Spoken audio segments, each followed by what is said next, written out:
First of all, good morning and welcome to your personal one-on-one lesson, Daniela, today. We're excited to actually have you here. I don't know if we've actually seen you before or whether I think you might have been here initially the first one. And hi, Simone, how are you? Good. Good. I just wanted to do a quick recap of what's been sort of taking place over the last 3 weeks. So this is session 4 of a 4-part series on strategic planning for 2021. And the first week we talked about the number 1 killer of strategic planning. And then week 2, we discussed the 4-step planning cycle. And then last week we went over the plan and how to execute it. And today, Mark and Eric are going to be bringing that strategic plan to life by giving you a working example. And I just wanted to quickly just let you know what's actually been the best takeaway for me so far. So I actually also run my own business, and I had not heard of the CAPE cycle before. So I actually feel as if I'm getting so much value out of these sort of presentations as well. So for me, the CAPE cycle was a methodology that I'd not heard of before, but it's very simple and it's something I can definitely remember. And I'm going to be implementing that into my business. And I suppose specifically, I really liked that champion piece about bringing and allocating someone to be the champion of the project and allowing them to actually run with it. So thank you, Eric and Mark, for that insight, because I did not know it. So now, does anyone else have any great takeaways so far that they've actually had from these 3 presentations? Is there anything that jumps out at you that says, yes, that was a little snippet of something great that I know I'm going to be able to implement into my business as well? No problems if you don't, that's why. Great question. Well, I just, sometimes when you read a book or you listen to a webinar, or sometimes a lot of the time it's things that you've actually heard before. But just when it's said in a different way, or you're at the right time in your life to actually hear it, or in the right space in terms of business as well, to sort of let it go and you go, oh yes, of course, that's so simple. Why aren't I doing that already? Or I know that, just let me remind myself I must be doing that on a regular basis. So I just thought that CAPE cycle was really easy, just a nice acronym that I can remember, and I can always just have it in my mind. Am I using that strategy and that methodology whenever I'm starting up a project? And I'm project based. So for me, it was like, oh, yay, I love this. So thank you. Great. Now, I just wanted to also mention that I'm going to be sending out all the pitch decks. So now this will be the final session, as I mentioned. So all the pitch decks will be coming to you with a copy of all the video recordings. And then from there, if you wanted to reach out to Mark and, discuss any of those various elements on a one-on-one basis, I'll make sure I put all his contact details at the bottom of the email, and you can just correspond with Mark directly as well. So just to clarify the housekeeping, we are also recording this particular session as well, and we have activated the chat feature. So if you wanted to put any questions or document anything in the chat feature to make sure that Mark and Eric look at it throughout the presentation, that's fantastic as well. We've also got several modes, which I know everyone is familiar with Zoom, but in this particular presentation, gallery view is probably the best mode. And once again, I'm going to be doing my fantastic wheel of names, in which we'll be giving away another copy of Mark Jones's book, The Power of Mentorship, by the Magic Spinning Wheel. So congratulations to everyone so far who's actually won a copy. I will be taking you out if you're a previous winner, so we can actually allow everyone else to have a chance to win. So I just wanted to quickly, once again, introduce Mark and Eric. So Eric is the co-founder and principal of Mission Met. So I should say Eric Ryan, just to get the full name. So Eric Ryan. He is the co-founder and principal of Mission Met LLC, and that's a US-based firm that provides strategic planning services and software for small non-profit organisations. In addition to his consulting work, he started a non-profit, been an executive director, and served on several boards as a board chair. Eric is writing a book about strategic planning to support the growth and sustainability of organisations working in the non-profit sector. So welcome back, Eric. Thank you. And now Mark Jones, he is the co-founder and partner of GenArc Business Solutions, which is based in Lake Macquarie, New South Wales. And Mark maintains a highly engaged clientele across Australia, inclusive of a lot of industry associations, not-for-profit, charitable organisations, corporate and SMEs. and is the co-author of the Small Australian Business Mentoring Handbook and the Power of Mentorship text, which was published in late September this year, which is the book we've actually been giving away throughout these webinar series. So welcome to you both, and I'm now going to hand it over to you, Mark. Okay, thanks, Sarah Jane. It's a shame it's getting to the last of this series. It's been a real pleasure to be working with you and Eric, but and also the people who have been participating in the webinars. It's been surprising how many emails I've been getting for people who couldn't actually attend and say, "Oh, can you send me the links to the, the slides and to the recording and all that type of stuff?" So it's been quite humbling, which is great. So look, in moving forward today, I just wanted to quickly recap on what we've covered so far. Sarah Jane did an awesome job of that. The whole process of what we've been doing to this point has been looking at systems and structures and the use of the CAPE cycle as a methodology, if you like, to support the development and, more importantly, what we're going to discuss today, the execution of your strategic plan, actually bringing it to life. We talked about execution strategies last week. That's all well and good. But generally, if you think back on one of the slides last week, we talked about that curve and all the enthusiasm and passion that people have and excitement around putting a strategic plan together. And as time progresses, that curve slowly starts to slide. And we get to a point where other factors and other business priorities seem to get in the road quite often of that focus on our strategic objectives. So today, hopefully, we're going to give you some insights on how to overcome some of those potential barriers and to keep your strategic plan at the place where it needs to be, high on the agenda, month in and month out. And we're going to work with you in giving you some insights on potentially how to do that more effectively, and to also assist you in that continuous improvement process in terms of understanding that this is a journey, it's a cycle, it's an ongoing business practice. It's just not a one-time event. I was talking to Eric a little bit earlier today before we started the webinar about a quote that came across my desk this morning, and it really resonated with me because I felt, that's really relevant in terms of what we've been discussing so far and some of the strategies we've talked about, but more importantly about where we're going. And the quote went along the lines of, the greatest waste in life is the difference between what we are and what we could become. Now that's a personal context, but you can put that into any sort of context, whether it be a business, a team, not-for-profit environment. And I think it's quite relevant in terms of what we're going to be talking about today. Last week, we talked about the assessment piece within the CAPE cycle, or over the last 2 weeks, and the importance of understanding where we are now and where we want to get to. And I think that quote somewhat symbolizes that as well. And really thinking about, well, what could I potentially become, or what could our team potentially become? How great could we be? And this is what today is really all about.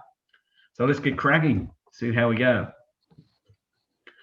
So we did talk about a bit of a recap of last week. We talked about having a two-part planning structure, and the compass being our guiding principles. It sets the framework for our decision-making processes and practices. And then we also talked about our actions, and that's where we're going to pretty much focus a lot of energy today.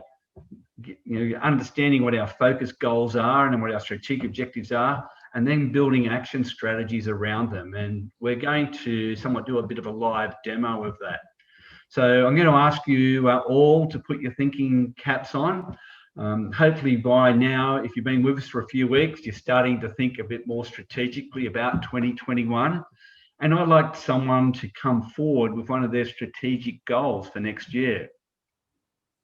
And we will attempt to build an excellent strategy, an execution strategy around that for you, just to get you started. So we're asking you to be brave and to put your hand up and see how we go. Okay, so let's continue on then. Execution. that's where, if we use our metaphor, a lot of strategic plans gather dust because people fail to execute on them. They hide them away in their filing cabinet, or in Eric's case, his closet, where they gather dust with the baseball mitten and the gym shoes and all the rest of it. But for many of us, it sits on the filing cabinet or up on the bookshelf, and we know it's there, and we know it's a reference point, and we know that we should be doing more work with it. But unfortunately, all those operational issues and day-to-day leadership and management issues and board reports and all those sort of things seem to get in the way. So today's going to be about morphing that, transforming that practice so we focus on execution and delivery. As we said in the very first webinar, the Harvard Business School did a review of 1,000 businesses in this and how they performed against their strategic objectives. And only 63% of those strategic objectives were achieved. And that was due to poor execution. So today, you're going to be brainwashed with this word: execute, execute, execute. So let's see how we go. Eric, over to you. All right. Well, I just looked behind me because oftentimes during webinars or when I'm working with a customer or a client or something, I'll pull a book off and reference it. And I couldn't find the book I was looking for because it was on my desk, and I'm always pulling this book off. The book is called, it's particularly relevant for this. It's called Execution is the Strategy. Mark, I know I've shared that with you all before. I don't know that I've shared it with us on the webinar series. It's by Laura Stack, but the whole book is about the title. The concept is you can have, you know, the greatest strategy in the world, but if people aren't using it and refining it and so on, it doesn't matter. It's just a strategy. So especially in small organizations where people get distracted and they have a hard time following through on the things that they say they're going to do with them and their team, this book, this idea that Mark and I are referencing is critical. You look at this slide on the screen here. So the CAPE cycle, and if you were attending one of our webinars before, I showed you this little orange ball and I showed you the different parts of it, and we did the little model. I think it was in webinar number 2, where this is your plan, but guess what? Look how much of this ball is, and this ball reference strategic planning, just like the graphic on the screen. That's your plan. This is your execution. You know, people spend so much time worrying about their plan, but they forget to really think about exactly how they're going to execute it. And so, in any event, the CAPE model, the significant element of that highlights the execution part of that cycle is why it's so large. You're spending so much time on that. So this is step 4 of the CAPE cycle. Sarah Jane? Purpose of the step, pretty straightforward. Now there's a key word in here, putting the processes in place. Putting those processes, those step-by-step processes that you can replicate, that you can use over and over and over again. That's the cornerstone of quality improvement. What are those simple, basic, 3 steps, 5-step processes, whatever, so that you can execute on your strategic plan? Sarah Jane? Possibly the most important step. I don't know that it is, but it's certainly the largest one. You make sure that your plan doesn't collect dust. And this third point, we use the phrase building muscle a lot in our business when we're talking with our customers. It builds the habits and the muscle of you and your team. And if you've got that muscle built, then you can pursue whatever strategy you want. But without that muscle, it doesn't matter what the strategy is. So you really need that muscle for you and your team to get stuff done in the right direction, ideally. So these 4 items on this slide reflect what we've already shared with you. In other words, over the first 3 webinars, we've already shared with you a lot of tips that actually catalyze the execution of it. So it's not just all about this webinar 4. The next slide will share some newer ideas, but these are things we've already been talking about. If you are viewing strategic planning, number 1, as a cycle, not as an event, now you're starting to already put the mental muscle behind you and your team to know that it's going to happen. It's a cycle. It's a cycle. It's a cycle.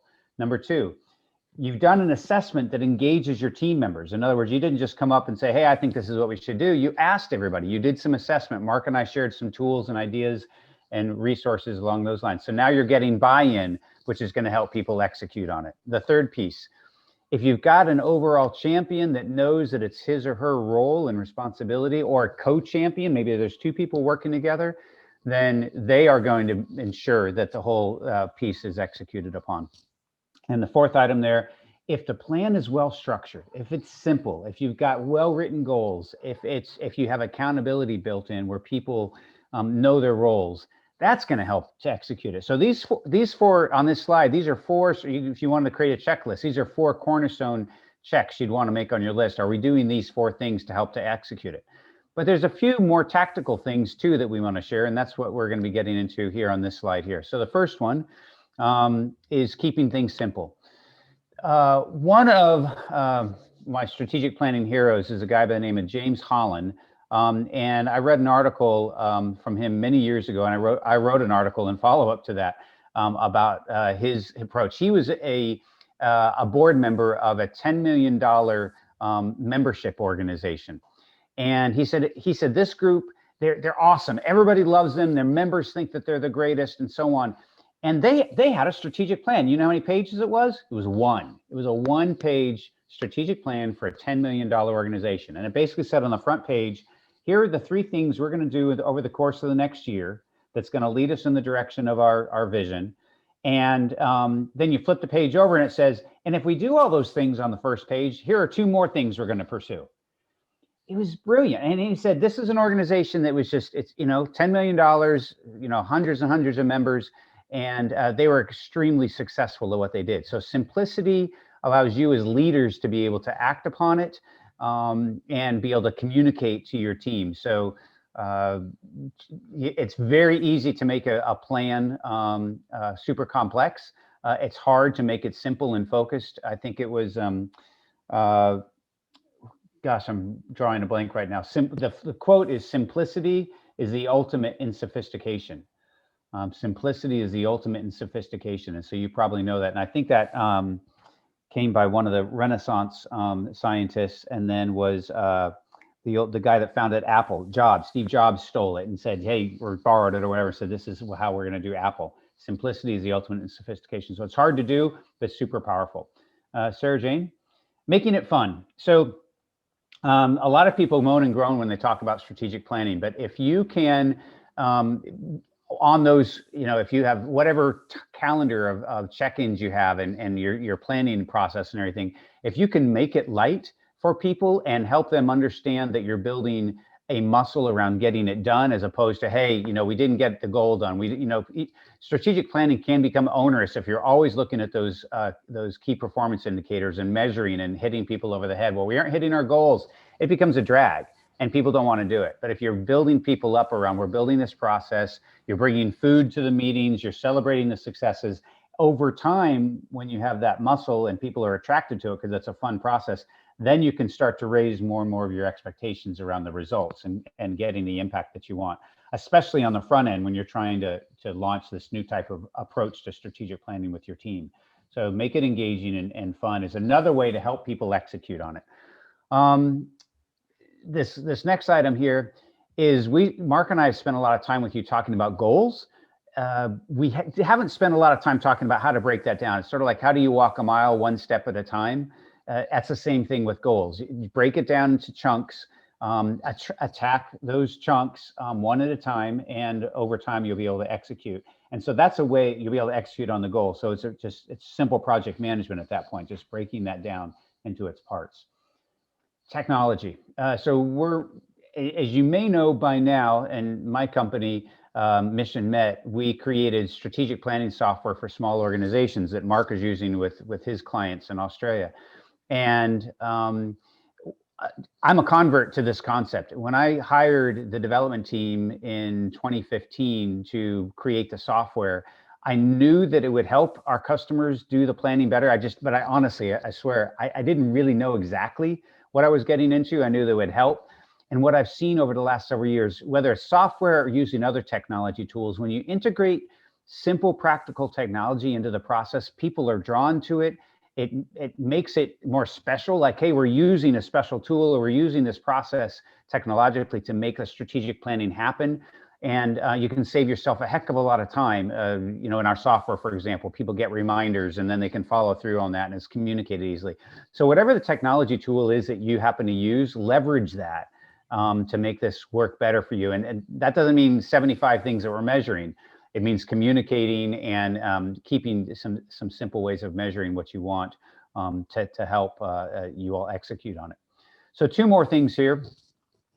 This 5th one, this is such a simple thing, creating an annual calendar of meeting dates and times, but it is one of the most powerful things that you can do if your team, if you go, let's say you have a strategic planning meeting, you have Mark there, Mark's facilitating the meeting, and you show up and you hand everybody a calendar that shows when your team is going to meet once a month, once a quarter, next year, a year from now for your next retreat, whatever your calendar is.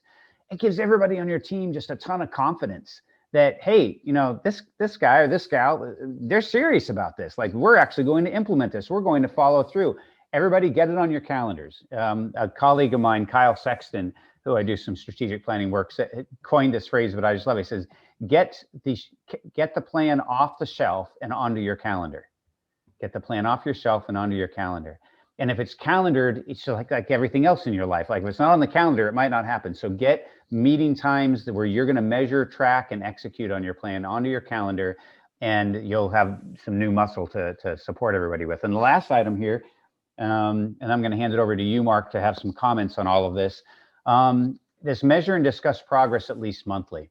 So that doesn't have to be for your whole team necessarily, but at a minimum, the leaders of your team should get on a calendar on a monthly basis where you sit down, review, track, revise your goals, revise whatever you need to do. But if you build that muscle, again, so much of this is just a habit. If you do that, then that's going to support the execution of your plan. So a lot of these, you know, making it fun, keeping it simple, having a calendar, utilizing technology, all these different pieces support what we had on the last slide in a little more detailed level. But those 2 slides, this one and the prior one, are sort of some of our greatest hits for you about how you can execute on your plan. Mark? Okay, thanks, Eric. And that was a very thorough analysis of the simplicity, if you like, of strategic planning. But look, items 5 and 6 is where I want to focus a little bit of time here. We're going to talk shortly about the creation of an annual calendar or a plan around your strategic plan. And what I found with my clients, depending on the size and the scale of the projects they're working on, it doesn't have to become too onerous as well. It's got to be practical. It's got to work for everyone. But we need to ensure that the key influences, the key stakeholders that are going to drive the agenda or be the champions of some of these strategic goals are part of that process. They need to be in those meetings, and it's critically important. So what we do, it's again a 1-page plan. Well, here's your 1-page strategic planning calendar. And if we keep things to 1 page, it's easy for everyone to digest and assimilate. And you can see from the color codings there that we have 2 bandwidths. We have the overall champion or champions of the various strategic goals and objectives. And as we said last week, you know, a lot of organizations fail on the strategic objectives because they get too ambitious. They try to take on too much in a 12-month period. And look, how fast has 2020 flown with all the disruption and everything else we've had? We're almost at the end of the year. And it's interesting, I've been doing a lot of reflection with my clients here in Australia over the past, probably 4 weeks, doing the year in review. And on average, they're up around that mid to high 80s. In one case, I've got one organisation that's completed 93% of all of their strategic objectives for 2020 in what has been a significantly disruptive year for them. They've had to pivot their business model, come up with new goals to ensure, sustainability and still be here. And at the end of this year, their business is stronger than ever. They're now looking at expansion and new premises and all sorts of things which weren't even on the table back in February. So it's been quite extraordinary. But the focus for all of my clients, I do not have a client here in Australia who has taken on more than 6 strategic objectives for the 1 year. Most of them have had between 4 and 6.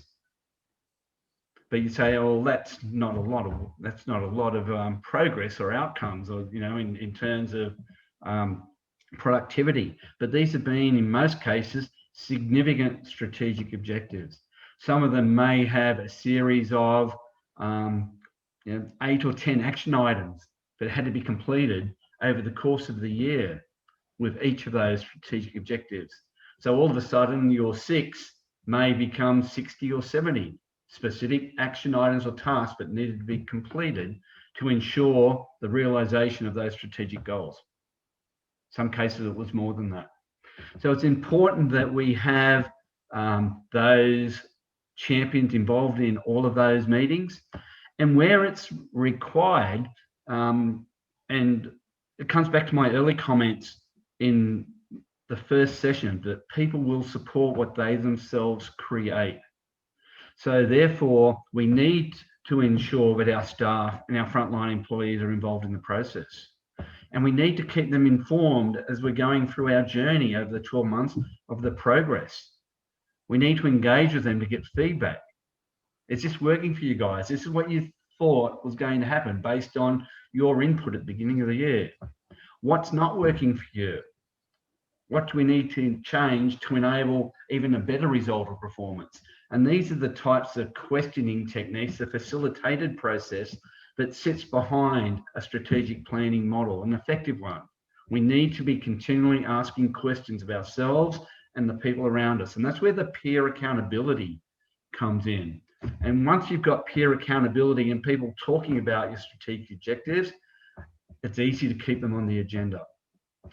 And obviously the board, now, if you're in a not-for-profit, the board is an essential part of your organisation in terms of, helping to define the strategic priorities and direction. If you're in a ASX-listed company or a larger corporation, you may have an executive team who is that middle level of management that is obviously influenced by a board and the stock market in a lot of cases as well. So there's a number of range of stakeholders. And the beauty of having a simple system or process like Mission Met, which we're going to show you later, is I think just about every case with my clients, they can print out a one-page PDF progress summary of how they're tracking at any given time. Or if the board wants more detail, they can get a full complex PDF report printed out at any time that will show them the micro steps, if you like, every single action item that's been undertaken by the champions and their respective team members are involved with those specific goals and projects.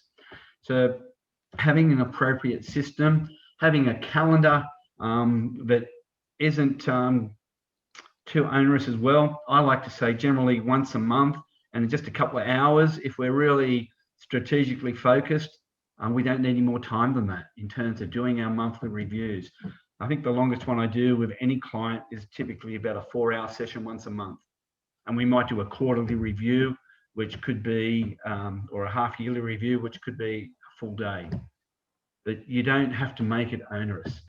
So as we say, having a good system or a technology solution is key. And there's various ones out there. I'm not going to say any one is any better. Eric and I have had exposure. We started off using another one, 15, 16 years ago, Eric? Yes. And it was out of that Mission Met evolved in terms of improving the complexity of that system and making it more user-friendly. And we are where we are today, 15, 16 years later, with something which I think is best practice and is really getting traction globally. So it's quite exciting. But we want to be able to support the execution of your strategy. We want to be able to monitor your strategy. We want to make simple, incremental, continuous improvement steps and build them into your strategy. And then also the reporting and the management of your strategic plan, a one-stop shop. I was surprised at how many people I was running into, but we're doing all this stuff. And I said, well, where's all your data? Oh, it's in an Excel spreadsheet. And we have to filter it and we have to do our board reports. We have to pull stuff out of Excel and out of this document and that document and build a nice PowerPoint to show the board. Well, a one-stop solution does it all. And this is what I'm suggesting to you. There is technology out there. So I'm more than happy to talk through some of those with you, but in particular, we're using Mission Met very successfully, a number of clients, and would love to talk to anyone who's interested in understanding that more at any time and give you some time to do it. Okay, so would you like to talk through these, Eric, or you want me to continue on? Before we get into this, and then we kind of, because this is a nice segue into like the plan and starting to kind of get into the details. Simone asked a question a few moments ago in the chat box that I'd like to address, and she and I have been chatting back and forth a little bit. She says, how do you deal, because you were talking a few moments ago, Mark, about the concept of staying focused. Yeah. And Simone says, how do you deal with major interruptions like JobKeeper? To which this Yankee says privately, what's a JobKeeper? I don't know what that is. And so she explained that to me a little bit.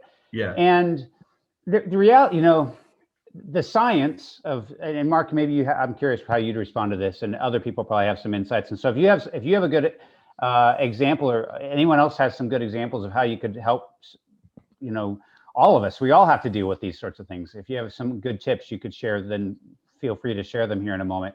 Well, look, let's talk about the particular organization where we have this action item up now, or this focus area. If I can give you an example, and that was the organization, Simone, that's converted on, I think they're up to about 93%. And I spoke to their CEO last Friday, and he said, we've still got a week to go. and albeit they're slowing down for Christmas, he said, we've still got a week to go, and they're very confident they're going to get closer to that 100%. But look, they had to pivot quite significantly. They're a not-for-profit organization that was working in providing contextualized and sometimes personalized learning and career path and career development pathways for people with disabilities. And a lot of their client contact was very personal. Yet once we came into COVID, all that disappeared. They had to come up with another solution, a different way of engaging with their clients, who were geographically dispersed all over the state as well. So that even created more complexity. And so our conversation became not so much what are the barriers to this, but what are the opportunities? We had a whole conversation about workforce planning internally and what would take to mobilize more case managers, more mentors, and what was the financial risk. So we built a whole host of strategies around that. This was back in late February. And JobKeeper was a great thing for them to keep all of their existing employees engaged. It also gave them, because a lot of these initiatives, I'd say if you look at their cash flow, it's about a 50-50 split between fee for service and various funding and donor sources. So they were able to utilize JobKeeper to support and engage their existing workforce. And they're able to use their cash flow resources, i.e. New funding streams and revenues, and by being able to put more people on, increase their capacity to support more people. Their bottom line has grown exponentially this year. Like it's, I think they're probably about 45% up on revenue this year. Now, JobKeeper has obviously helped to sustain them to a certain point, but it's that new growth. And that's what we've been monitoring and measuring as we've progressed this year. And how sustainable is it? So we're putting systems in place now for 2021 to ensure the continuity of all the great work they've done in 2020. And their market share has grown. I would say that they are a serious second-tier not-for-profit organisation now. They're not going to compete against, the big national networks, but they are a serious contender. And in talking to the CEO last week, he said, I just can't believe the grant and the funding opportunities that keep getting thrown at us at the moment, which is testament of the work they've been doing. I think he said these, before they finish next, I think Wednesday they're working to. In the last month, they would have written 15 funding or grant submissions. Just because of, their brand is getting known now. Their reputation is exceeding the government coming and knocking on the door saying, we'd love to have a talk to you. They've become an NDIS provider for specialised services, and their NDIS caseload has grown exponentially. And that wasn't even talked about in February, but now it's a key part of their strategic objectives that we've worked through in 2020 and working more further into 2021. So I think it's about asking the right questions. If that comes about, how do you deal with major interruptions like JobKeeper? It's asking the right questions. We've got to internalize it. Based on that quote I even said this morning, the greatest waste in life, well, let's change it. The greatest waste of our time, if there's difference or not understanding what we are and what we could become. And that was the conversation that we had with not just employment options, but all my clients at the beginning of this year. What would a really good year look like, given we've got all this crap going on? We had the bushfires, we've had the drought, we've had COVID, and people are, I think we're feeling the stress and the pressure. And the first thing we had to do was build up resilience in the team and build that esprit de corps, that camaraderie, that team spirit. So we focused a lot of time on getting that right at the beginning of the year. And they had 2 staff surveys this year in employee satisfaction surveys, and the last one came in at the end of November at 99%. They've had no staff turn at all this year. But yet they've got people knocking on the door saying, can we get a job here? That's happening all the time. So I think it's asking the right questions. It's building from the ground up in terms of having a good framework to support it. Having good structure. Structure produces behaviour. We talked about that in the first session. The criticality of having a strong culture and having people drive that culture and letting people own the results. Create the action strategies, let them own it, but let them also own and celebrate the results, as Eric said before, critically important. So there's a whole host of things. It's a science, it's a bit of a process, but it's simple if you keep it simple. And I see a lot of organisations have huge L&D teams. I've been part of them. I've been part of a training and development team in one organisation. There were 65 of us on one floor. So I see the investment that organisations put into their whole people and culture functions and their learning and development functions, but they make it so hard. And it doesn't have to be that hard. So I guess that's the simple message in taking that I'd like to share with you today. So you want to talk through this, Eric? Well, you know what I'm thinking here, Mark? Yeah, what I'm thinking here is again, to Simone's question, if some of you have some ideas that you want to share with Simone, maybe in the chat box, so we can kind of move along here. But anybody have any ideas to continue to help with that idea of how we address those major interruptions? Sarah Jane, why don't we, if you can let me share, and Mark, what if I, instead of the Ohio Food Bank Network plan, I bring up the employment options, because they've given us a green light to use that. Yep. And so let me go ahead and share my screen, my friends. Let's see here. All right. So what you're looking at here is an actual live plan that Mark has worked with one of his customers, one of his clients, the Employment Options Incorporated. This is the group that he was referencing before. And there's some things that I just want to highlight that get back to the point here, which is around execution of your plan. So this plan has 2 sections. Again, this idea of simplicity: compass and our actions. And the compass has some cornerstone elements here. We actually call these elements, each of these sections, it's a software term for us. It's not really a software term, but it's a term we use in our plan here, that each of these are elements. And I was thinking about Simone's point around how do we deal with some of those big interruptions. Well, if you have done the planning in advance you can build your culture around entrepreneurial thinking, innovation, flexibility, making things dynamic, et cetera, that help you to sustain yourself through those interruptions. There's no one answer to it, but you can move along those lines.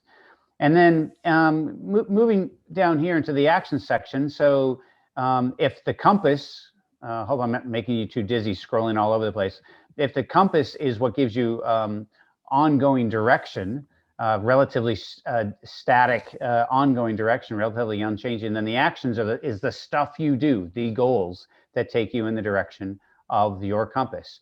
There's Mark and that team has established 4 focus areas: sustainability, programs, partnerships, and people, with a vision that supports what that sustainability area will look like. And then within each one of these, you see goals. And then you expand it out, you have the action items. And so the point here, and this is what the slide was up a moment ago that Sarah Jane had up, the logic of this within, and you can copy this logic into your own planning process. You have focus areas. There are several goals that fit within the focus areas, and then each one of the focus areas, each one of the goals have a corresponding set of action items. There's due dates, there's people responsible, there's measurement that's going on. You can measure progress on all of this. If one of the execution components is you manage what you measure, so that is critical. So these are all different pieces that work together. You have people identified as champions of goals, key goal key team members.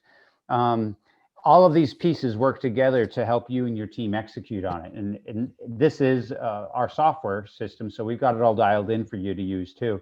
But the concepts are the same, whatever you end up using. Let me talk about the structure there a little bit, Eric.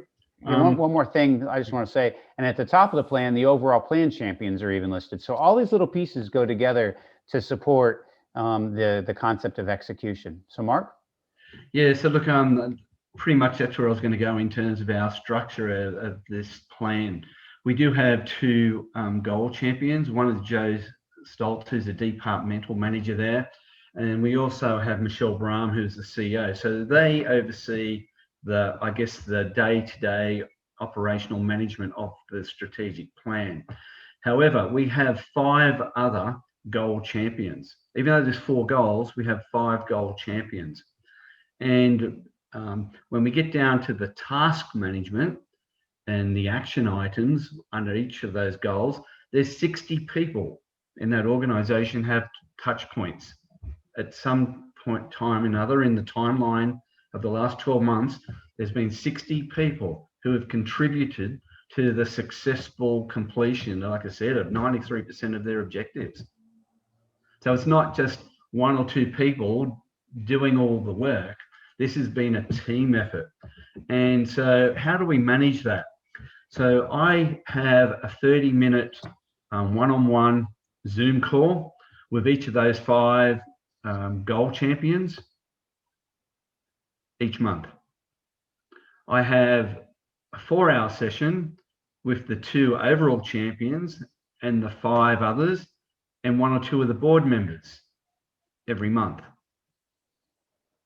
And then we do a half-year review, and we've just done our end-of-year review. And they are doing this autonomously now. It's not, it is that easy to use as a system that people don't have to be micromanaged or coached and trained and driven and pushed. It is so easy to use this system that I think that's why people are so happy to use it. And all of the resources and information that supports the completion of a lot of these tasks is like a repository. It's like a library. Everything is in one place. If you could, Eric, could you bring up the AGDA plan? Yeah, sure. And I just want to, at the top where we go into strategy, rather than that, I'd like to go into probably the library or the resources. The documents? Yeah, the documents area. Coming up. Okay, so here's the AGDA. So this is the same, if we look, they've got the same structure. They have a vision and mission. They have a strategic priority for 2020. They have their values. They have all the compass is set up really well. But what they do really well here at the Australian Garage Door Association, if we can go up to that document library, we can actually show how they use it to support all of the communications within their association. In terms of, we've now got a document repository which relates to all their mission met projects, where they have standards and compliance. They have various board minutes and operational minutes that anyone who is a key stakeholder in this plan or is a plan champion can access that information at any given time. And if they do a board report or at a board meeting, they're asked about a particular piece of information, it's here in the one place. They just click on it, bring it up on the screen, or they can print it straight from there. So it's been quite a useful resource for AGDA in particular, in that they've been able to centralize all of their strategic documents in the one place, and they manage a whole diverse range of projects from there in terms of industry engagement, in membership growth, in support services, in L&D, because they've got a training division. Everything that has a strategic focus is captured in that document library. So there's lots of tools here that add value to the whole strategic planning process, rather than having to pull a bit of information from here or off that server or off that person's PC or whatever. It's all in one place. And I think the simplicity of it is what has been so attractive. The interesting thing for me in doing a lot of this work this year in the VUCA environment, as we call it, it's volatile, it's uncertain, it's chaotic, and it's ambiguous, is that we've been able to get rid of all of that ambiguity. And every one of my clients that I have on the Mission Met platform has already signed up again for 2021. And we've already started some of those strategic planning sessions. We've done them over the last few weeks. And they just all can't wait to get into it again. So I think that speaks for itself in terms we've had 100% renewals. So I think it's a fantastic system. It's very easy to use. It's very intuitive. And I'd certainly be more than happy to talk to anyone further about it in terms of giving you more information and an opportunity to have a play with it. Anything you'd like to add, Eric? I could talk for hours on this because this is my passion. But I'm curious if anyone has any questions. We're looking at about 12 minutes left, and actually not even that long, because Sarah Jane is going to wrap us up with another good giveaway here in a little bit. So I'm just curious. Also, we asked at the beginning if anyone had a strategic objective or goal that they would like to throw on the table, and we can ask you a number of questions in terms of how you could start to build action items around it. So we got any takers?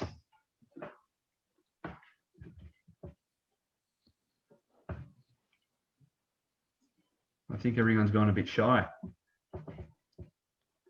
Well, I have if someone does have a goal that they want to share, we can show how it gets populated into the software and we could break it out. That's fine. I have a strategic question for you. I'm curious. So on the Employment Options Incorporated plan, you've got a set of key metrics, which is, just so you all know, there's a metrics tool here where you can create these specifically for the plan. But you have a lovely set of key metrics here. On the Australian Garage Door Association, there aren't a set of key metrics on this plan, and there's no one right way. I'm just curious, as people are looking at this and they're thinking about, oh my gosh, do I need to have these metrics, that are kind of overview or not? Mark, what's your thought on that? Okay, well, two different types of organizations. The Australian Garage Door Association, when you break down their goals, when you look at their strategic focus, we've sort of built, look at the vision, for example, on some of these, to successfully launch and have a high take-up rate of a Cert 1 in Garage Door Installers program. So the feedback from industry was that they needed some form of training pathway, a segue to encourage more people to get involved in the garage door sector, because they had nothing. It was a blank canvas. So that in itself the end goal was to have the program up and running by the end of this year. We launched about, 4 weeks ago, Sarah Jane, and now have students actively engaged in that program. So for 2021, we're already talking about setting a strategic goal, a metric, to by the end of the financial year to have 100 people enrolled in that course. Okay. So we will have a metric now. We've built the base. Got it. And now this year we're going to performance manage it. That's where I had hoped you were going. And so for those of you listening in here, what Mark said was really important. If you're just starting this out or you're creating your first plan, putting some processes in place, like this is a process. Here's a program. You know, we're launching this installers program, this garage door installers program. Once that is in place, now you can start to look at a results-oriented goal. We talked last time about results goals and process goals. Now that you've got the process goal, although this is more of a vision as opposed to a goal, but whatever. Putting the process in place, and for you and your team, putting those processes, simple, practical, not high, convoluted, complex things, simple ones. Once that's rolling, then you can do what Mark was just saying. Now we can start to measure some results on it. Yeah. And that's sounds like when this organization had some processes in place, and now let's figure out what the metrics are to measure that. That's correct. Absolutely. Yeah. So in the case of employment options, they had their programs in place. Yeah. They had the flow program, they had NDIS, they had all these other initiatives in place. And so from a strategic perspective, okay, let's make sure that we're maximizing the effectiveness of our people in terms of capacity and capability. And let's set some goals around that. And got it. Yeah, got it. Okay, fantastic. I was just curious what your approach was on that. Anybody have any questions for the last few minutes here for either Mark or me?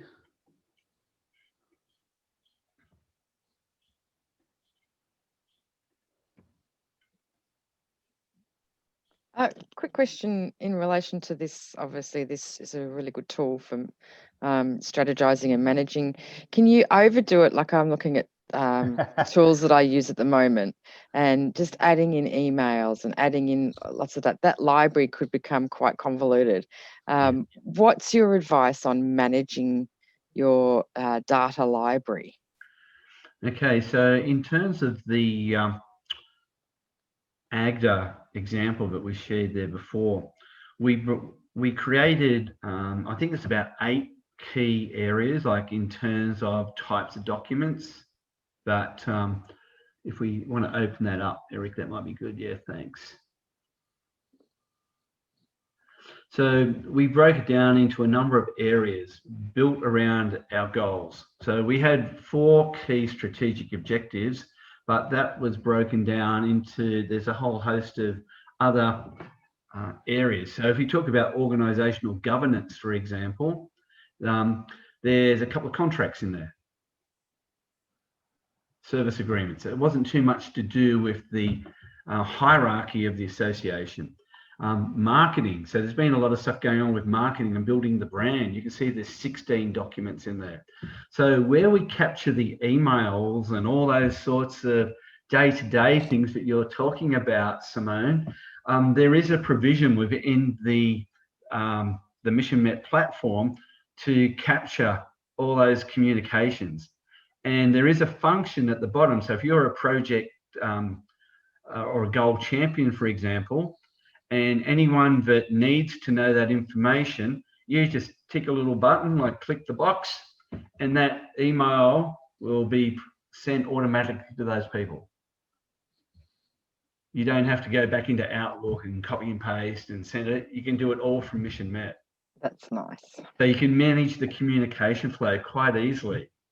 So every time, for example, I go in and do those monthly reviews with my clients, if I'm sitting here at my end and making some changes, where Eric's showing you now down the bottom, who do I want this to go to? So if I want to put a note in there in respect to what we've just done, I want the goal champions to be aware of it, and I want the goal key team members to be aware.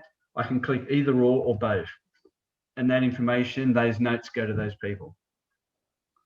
It's very clean and it's very user friendly. So I hope that sort of helps. Yes, thanks. That looks really good. I think Simone, just you're sort of, you've got a lot on your plate, it sounds like. And that's just that's kind of I'm what I'm risk hearing. and compliance manager. Yeah. You've got a lot on your plate, and so that's a longer conversation about how you can get into, you know, some Good question focus. here from Peter Trim as well. What additional issues have you faced implementing a system into an organisation with widely dispersed staff? So if I think of AGDA, for example, Peter, using that example, it's a national industry association. So it's been quite impossible, particularly this year, to get everybody together. So we were fortunate in February, we were able to get a majority of the executive and some other key stakeholders in the one room. Others couldn't attend, so we did it all by Zoom or Teams, their involvement. And then subsequently, because of the COVID restrictions, we've ran this process pretty much all online this year, only apart from recent weeks where we've been able to travel again. So I think there's the first upfront, getting that engagement piece and the stakeholder buy-in is critical where possible, to have as many stakeholders involved in the process in a live environment. I think that's, I'm not going to say it's essential, but it would be advantageous. But certainly I've had no dramas whatsoever, even internationally. And Eric and I work on plans together all the time and talk about this sort of stuff with about various clients. We're doing it all remotely online. I haven't seen Eric for a while now, so in a face-to-face environment. So I don't really see that now that we've learnt how to work more remotely, that it presents too many issues for us. In fact, it's been quite a positive experience for most people, I think. My feedback and the testimonials I've been getting would suggest that it hasn't sort of impacted people at all. Does that sort of answer your question, Peter? Is there anything else you want to expand on that?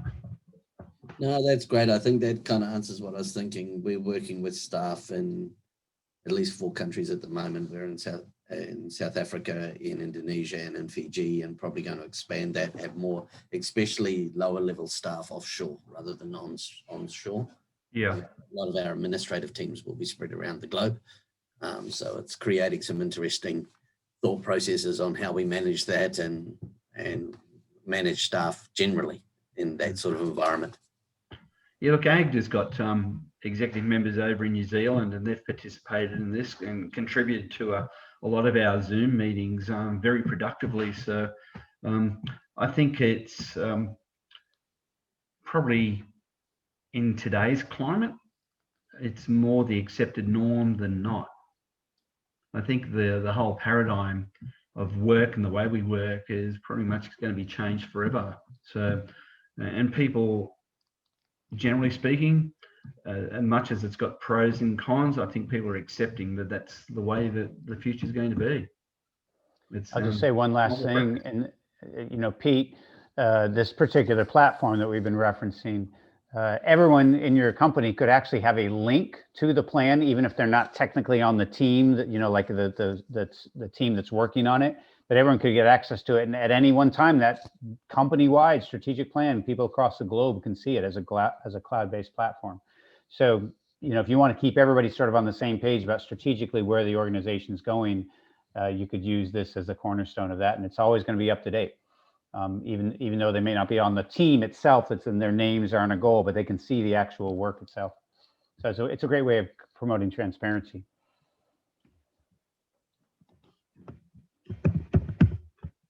So Mark, I think we hand it over to Sarah Jane here. Yeah. So we can honor everybody's time. Look at that. I've got my wheel ready to go. You do. So, Rhodey, I'm sorry you have been given the flick, and I've been advised that you've actually already received a book previously, so you're not on this. So I'm going to do the sorry, what was that? No apologies necessary. Okay, great. Okay, Nice okay, here we to go. see you. I'm just going to say I've got my fingers crossed for Simone. Thank you. I've missed out 4 times now. So. Go Simone. Oh, Oh, look at that. oh, I promise. that was not rigged either, folks. Other No, than the it was fact all that her my name was on there. mental. It was Yeah. my mental energy. Positive saying, thinking, that's what mine, we're all about mine. here. No, well done, Thank you, Simone. guys. We'll Really be in the mail appreciate that. soon.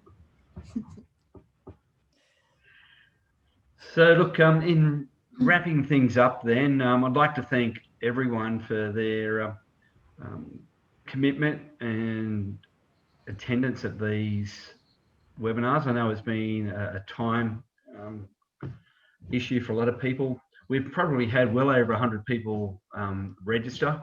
So anyone who is registered and hasn't been able to attend all of the webinars, we will still ensure that you get a link, maybe to a Dropbox or something, where you'll be able to access the PowerPoints and the recordings for each of the webinars. So we're moving forward, a bit of a call to action. If you'd like to learn more about accessing the Mission Met platform, or if you'd like to receive a complimentary 30-minute strategic planning readiness discussion, and I use that word readiness because, you know, if you don't want your strategic plan to be gathering dust from day one, your organization needs to be ready, needs to have some structure. And I'd like to, if anyone wants to talk about that structure and what expectations would be, I'm more than happy to give you some of my time to give you some insights and support in doing that, and see where that conversation may lead. So there's my email address. Certainly look forward to hearing from you if you have any questions. I'd like to wish everyone a fantastic holiday season and break, restful. Hope it's safe, regardless of what part of the world you may be in. I'd certainly like to thank Sarah Jane for all of her support that she's provided to Eric and I over the past number of weeks in pulling these sessions together and coordinating things for us. You're a machine, and look, I really value and appreciate everything you do. Oh, So, thank you. Well, I actually got a lot out of it as well. So this was definitely not a one-sided equation. Okay, very good. Eric, my friend. Yes, my friend. It's been a pleasure engaging and working with you again. Rhodey, good to see you participating in these, brother. I know it's must be what, late in the evening over where you are now. 8 o'clock where Rhodey is on Monday night. Yeah, just working my dinner break. Okay, but I wish you guys all the best in the States too. I'm sure you're envious of our part of the world with everything that's going on. So stay safe, enjoy Christmas, and I'm looking forward to everyone having a very strategically focused and successful 21. So thank you, and all the best to you all.